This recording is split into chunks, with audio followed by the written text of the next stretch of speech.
Ladies and gentlemen, Come to Jesus podcast. Very special guest today, ladies and gentlemen, Isaac Byall. So, just go ahead and intro yourself. It's all good. Go ahead and intro yourself real quick. I was just gonna read your Twitter bio back to you, but go ahead and just intro yourself. You get props for meeting me, but I'm a sixth-year senior at Wichita State University. I'm studying communications. Finally, just opted out for doing that after I failed chemistry twice and realized nursing and exercise science and music weren't for me. So just figured, work in sports, since that's all I ever wanted to do anyway. I just was lying to myself.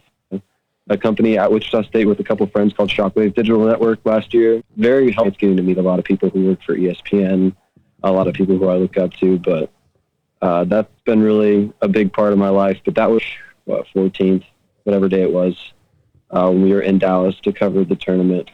Pretty much all sports got shut down. We were actually at an NBA game in Dallas. Ever since then, I've been kind of a boring guy, just like all the rest of us, man. Just trying to pay bills, trying to just stay occupied. Bo Fleeman? Yeah. Good old Bo. Known him since I was like fourth grade. He knows who you are. Yeah, too. Yeah. He just got married, didn't he? And Matty Paul. Yeah, he just married Matty Paul. See, and I didn't even get an invitation to the wedding. So he got married this summer. Okay, so hey, don't feel too bad. There's only 50 people there, but it's okay.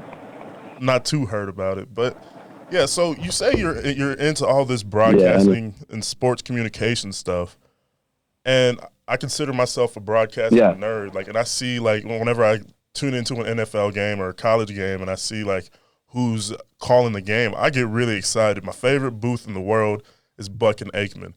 People don't like Joe Buck, but I do. So, do you consider yourself a broadcasting nerd? I was watching baseball last night. I don't fucking watch baseball, but I just was really interested because I like Joe Buck.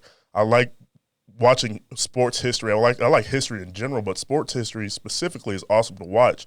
So, in regards to broadcasting and stuff, do you have to be a nerd to get into stuff like that? Do you you said you met some people at ESPN and stuff that you really enjoy them? So who specifically do you look up to in the broadcasting sports communication world? That's a good question. And honestly, in ESPN, the few people that I have met would be Adam Amin, who did a couple college basketball games and a couple college football games with the American Athletic Conference. I've met Stephen A. Smith. Not a huge fan of him, but I respect his brand. He's done a lot for himself. Sorry, I got some blood. I also got to meet Doris Burke. She's badass, man. She knows her stuff. She could coach an NBA team, I swear. She knows her stuff. And then I also got to meet Jay Billis. He really knows a lot about college basketball. Anytime he talks about Duke, though, just don't listen to him because he's very biased about Duke. But who else did I meet last year? For him, it was Enthusiasms. He is very, very knowledgeable. And I think all those people that I met, it's really not about the nerdiness, and that can be defined in different ways, whether it's the stats or the numbers or whatever it is. I think nerdiness in a lot of ways, it can just be you're really into something, really hard, So it's as simple as that. I think I'm a sports, broadcasting nerd, I guess, but that doesn't always have to be shown in geeky numbers and stuff like that. It's also, just saying, hey, I'm really passionate about this. I can show that in my voice, in my inflections, in my pace, and it's really about how much you care about it. So you'll figure out very quickly, listening to a guy covering a game, if he's doing it as a job, if he's doing it because he loves it, Right. So I'm sure you know where you consider yourself. Right, and then there's because to me, there's probably the three most controversial sportscasters, I guess. There'd be Colin Cowherd, Skip Bayless, and Nick Wright. And it's because they don't necessarily say the right thing all the time, and that's okay. Nick Wright is my favorite sportscaster of all time. I'm 19, so I don't have the big history that everybody has or whatever. But Nick Wright, he's my favorite because I don't agree with him on the whole LeBron debate or whatever. But I know he knows his shit. So he's gonna be real and honest with whatever he can give out. And so that's the real, like, when you can be 100% believable with what you say, you can reason it. Like Skip Bayless, I can't name anybody who like legitimately likes Skip Bayless other than Skip Bayless. So, sure. So like to you, like of course we all have opinions. Like me and you, we probably connected over Twitter just because we have a shared love of the Kansas City Chiefs. And like I probably say some things that are probably a little out of pocket about the Chiefs. Like Patrick Mahomes is the best quarterback in the world.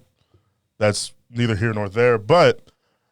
So do you catch yourself saying things or publishing or just telling people things that you know may not be the most popular opinion or the most popular thing in the world, but you know that you can back it up? You can like, I'm serious about this. I understand what I'm saying. I understand what you think you might know.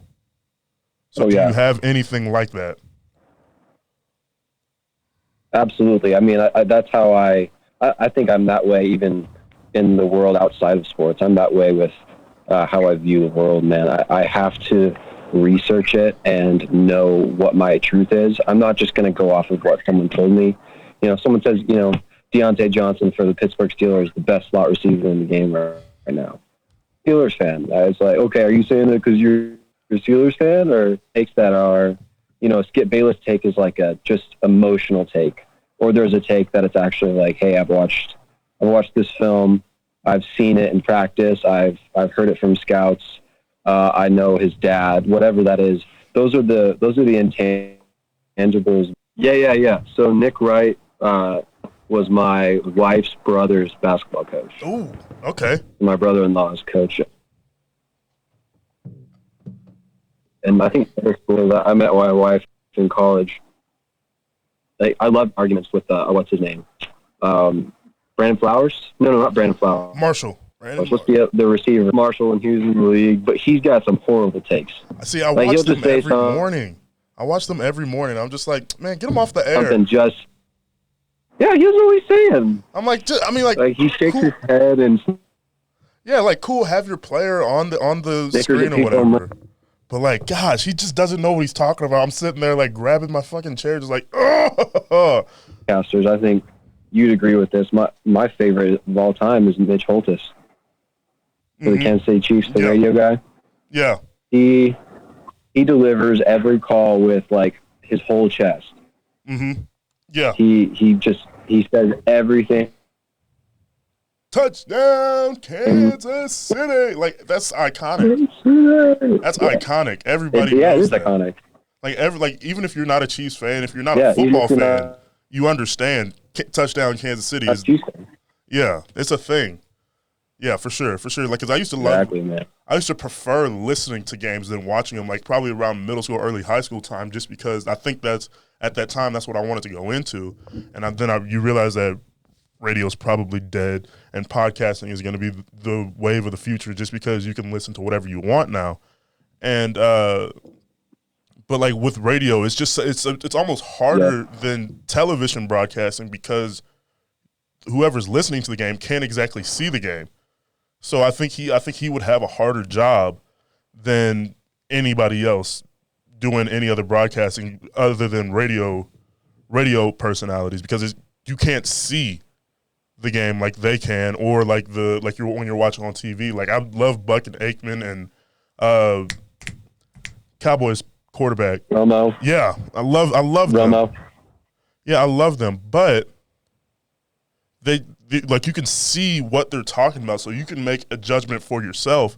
But with Mitch, it's just like he has to deliver it so it's entertaining to your ears and you can envision it for yourself. But yeah, so growing up, what was your favorite sport to at least watch on TV? Because I mean, football, basketball, hockey, baseball. Like I said, I watched the World Series last night. Not a baseball fan in the slightest. I just wanted to watch some sports history. Watch the Dodgers win their first championship in 32 years or whatever it was.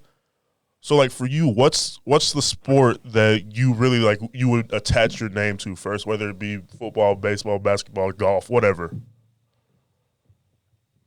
definitely football. Football is my favorite to watch and to play. Yeah. And found out 8th grade after 3 concussions in 1 year in football that, well, legal, I can't play football anymore. My doctor won't let me. But yeah, it was just not a good sport for a lanky 140-pound, 6'1" white guy.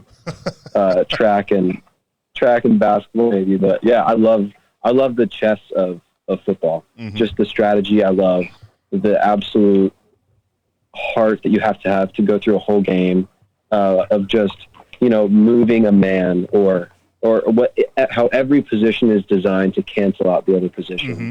And it's just all these 11 intricate parts that have to move together. And if one out of all those 11 isn't doing their part, it's just over, and the best coaches find those weaknesses. And you just, as a young fan, you grow. That was what I grew up on, was players like him, like Trent Green, Priest Holmes, mm-hmm. Larry Johnson, with so different light. I think we don't even look at them as people anymore in a lot of ways once they get to that professional way, or in some ways even a college way. I mean, we forget that these guys aren't their Madden rating, Mm-hmm. It takes going out every day and making yourself excellent at your craft. And right. So that's what I like about football the most, following it, is really to make him what he does. I mean, he's amazing at that, but the guys like Pat Mahomes are showing us quickly. I'm sorry, Patrick Mahomes, that we're straight and, adapt and adopt those things that are, unique about yourself. Mm-hmm. So that's been really cool to watch. Right. And damn, I was really about to say something.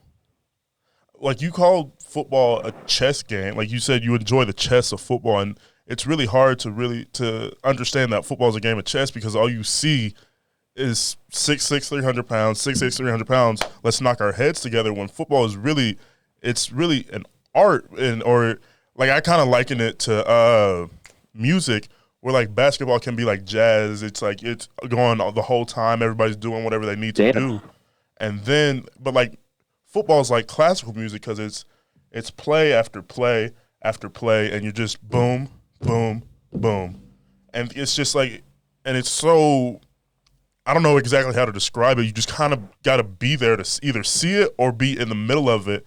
Especially now, I mean, football's not fun all the time, at least for me, just because, I mean, you go to practice every day, you go to workouts, it's just oh God, just we're here. And so, but football is just so important, and it's the only sport that you get to play all year, for me at least, because you play in the cold, you're running in the summer, you playing in the fall, you got practice in the spring. It's this whole get up, and a lot of my friends that I met are because of football. It's because that football was so important to me in my development as a human being. I mean, and you said you had 3 concussions. Legally, you're not allowed to play anymore. And I'm I probably had that number. It's just that I was dumb enough to keep going back in the game. And so, but that's the reason I kept going back, is because I knew how important it was for me to be back in the game, at least for my own well-being. And so that's how important football is to me. Right. So when you now, when you say hey, I'm in sports communication or media or whatever, what's the response? Oh, that's cool, because when I was telling a lot of people oh, I want to go into TV, radio, I want to be in some type of entertainment or whatever, it's because it's people are oh, you want to do that? But now it's especially now it's it makes the most sense, because without that, what's the world coming to? We don't have anything to do other than be entertained. Especially now, it's in the past 7 months since everything's been shut down. Well, man, that's a loaded question. I mean, I think now that things have changed, people are very, very skeptical when I tell them that I want to work in sports. The overall reaction is usually a lot of work in sports, a lot of downward facing eyebrows, whatever you're going to say. But people that know me know that I really just go crazy at any kind of sports game, whether I'm covering it, whether I'm shooting it, as a videographer or a photographer, or whether I'm there as a fan that know me well, they aren't surprised by it. But I think a lot of people that know me in a different context, like music or in high school, they'd be like, what? They'd be very confused. So I think that's just credit to me knowing finally that sports are my biggest passion besides my faith and my wife. So I think I was really going through these motions in the first years of these different careers that I definitely wasn't. And all this time, like trying to shove sports down. But, sites that other people don't because of my experience, well, because of watching a ton of film. And a lot of people want to hear that. So, the next step from this COVID environment, I'll wear a mask, whatever I got to do to, get out there, get my name out there. But it's tough when they don't even allow media at the games this year. So I can go at least get some Wichita State basketball games under my belt. So that's awesome. Cause I've been shooting some of these videos here around in Hutch, just like with the newspaper here and everything. And so so you've done work as a photographer, you've done work, I assume, as like a journalist, like you just have to sit there and at least watch the game. But what's the different animal that videography is? Because that's a whole different beast. That cause you're trying to catch moments at the same time. You're trying not to trip over cords, do all of that. So what's the different animal that videography is? Okay, videography, really the hard part is not during the game. During the game, you're just trying to make sure you have enough battery and then for yourself. Because you're just running around trying to get as many shots. Because there's so many bad shots out there. I mean, if you would have asked me, I started the podcast in July, and it was just me and the microphone, and I was just recording directly into my laptop, move the file to Anchor, put it on Spotify. That wasn't a problem. And then I sat down here and became, like, this podcast has turned me into an audio engineer, a videographer, a producer, all these different things. And the hardest part is the editing, because I'm in my editing class and everything. Yeah. And like going through, just fingering through the clips, doing all that stuff. You're right with saying that's the most difficult part, because, and like they made me the digital content coordinator, which makes me sound like I'm an expert for the newspaper. I'm not. I think we're all, there's, especially in anything when it comes to technology, the hardest part is that it changes every year, every day. Like, it's not the same thing that it was. It's always enough. Right. It's not the same thing that it was in 2015 and 2020, and it won't be the same in 2025. So it's just this whole different animal that we're meeting every single day. And so it's just this, like with the digital content, I had never shot a video until September. And it was this cross-country meet. I'm sitting there. It was like, had to keep my mask on. It was hotter than Hades outside. And so just figuring that out, how to just like sit there, like, you're going to be doing this a lot. This is what you want to be in, so you're going to have to figure it out. And luckily, I actually enjoyed it. I had fun with what I did.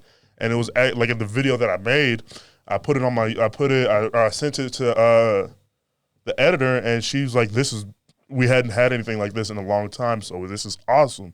And so and then like, especially now. That feels good, doesn't it? It does. That's what I was about to get into. Like, because I was just telling my mom the other day, I actually have something that I can be proud of. I can show people this video, and they would be happy for it. Like, if I just show somebody, like, oh, I got an A on a test, whoop-de-doo. Nobody cares about world history 1822 to 1815 or whatever it was. Nobody really cares. But when I can show you, hey, this video of this cross-country meet, this video of this 9/11 memorial, or it's just really cool to see all that cool stuff. And so that's what I want to get into next. What's that feeling for you? Like, do you really enjoy showing people, showing your friends, because your friends be like, oh, that's awesome. How long did this take? And you're like, well, 4 hours. They're like, no, but like legitimately 4 hours just sitting down, editing, combing through clips, figuring out like this shit is not easy, but it's really, because I mean, I got here and I'm like, I'm excited to edit this after. I mean, it's a lot of work with all the cutting out that where I'm going to have to do, but I'm having a lot of fun. I'm going to have a lot of fun with just trying to figure it out, you know? So like, do you have the same fun with figuring it out, or is it just like, shit, I got to do this? I think you hit it right on the head, man. Like, I know it's even difficult. It's just strenuous. And I think so for me, it's like, I had the honor of capturing that shot. I got to be right there to capture that shot. And for me, that felt so good, being the honor of sitting there and capturing such a cool moment. And it's cool to have the athletes respond too. Oh no. Can you hear me? Did you? I got a call. Hold on. I just declined it. I thought I lost you. Okay. And having an athlete that you looked up to repost your work, and you're like, wow, you know, I feel great. So I think that feeling is why we do this work, man. I mean, if you don't have that feeling, you're not in the right line of work. That's what I'd say. For sure.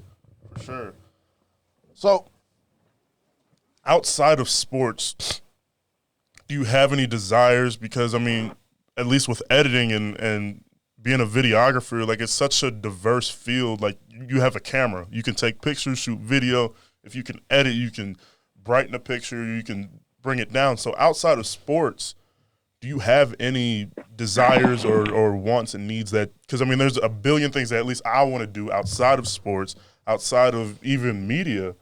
So like, what are some things that you want to get into? Like, I mean, if you don't want to share, that's no problem. But if you have some like passions that you outside of sports and even outside of media, I mean, you said you were into music and you tried to pursue that as a career, but then you found your way back to sports. So what are some of the things that you really want to get into that are outside of sports? So that's a good question. I think it's always important to have, you know, your feet dipping in different pools, always, you know, diversifying yourself. My mom is a concert pianist, and she piano. Apparently, when I was that young, I said I wanted to do something different, so they put me on violin, and I was good. It gave me a lot of opportunities, and to be honest, man, like I'm saying this like 100% truth.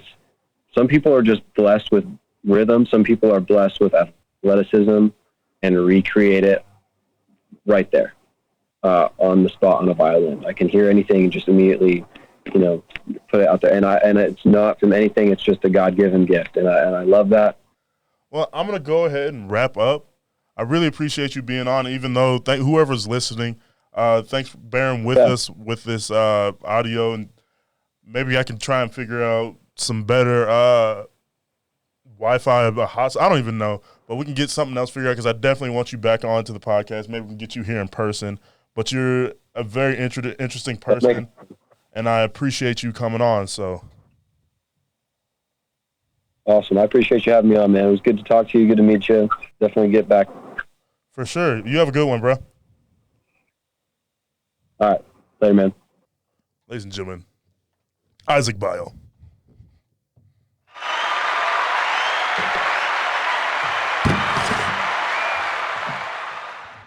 You know, the editing job I'm going to have to do on this son of a bitch. I'm not even that good of an editor quite yet. But look, this is all a learning process for you and for me. This community college Wi-Fi is a son of a bitch.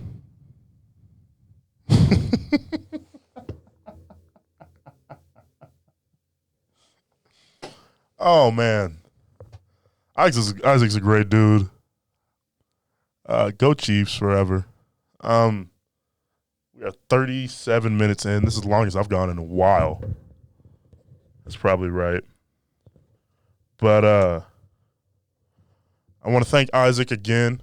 For those who are listening, thank you for bearing with me through this editing job that I'm going to have to do. Last week's episode was released on a Monday, which will be the norm from now on. We're not doing that Saturday bullshit anymore. So yeah, I appreciate everything that Isaac said, or whatever's left of what he said. I don't know what I'm doing right now other than just talking. Oh man, the editing job on this son of a bitch. Oh man, and I was gonna try and get him in studio, but then the weather decided to be a son bitch and didn't help. But yeah, everything would have been COVID friendly, and we would have made sure everything's good. But he's definitely coming back on the podcast again. Be prepared for some more guests. I think I'm lining something up for next week that'll be really fun for you and for me. But ladies and gentlemen, this has been the Come to Jesus podcast, episode what? 22? 22? I think it's 22. 22 episodes in. Oh, man. This started as a thing in my bedroom. It was just me, a microphone, and my mother walking in on the first 2 episodes. But for those who have stayed, those who have listened, those who have shared, I really appreciate it.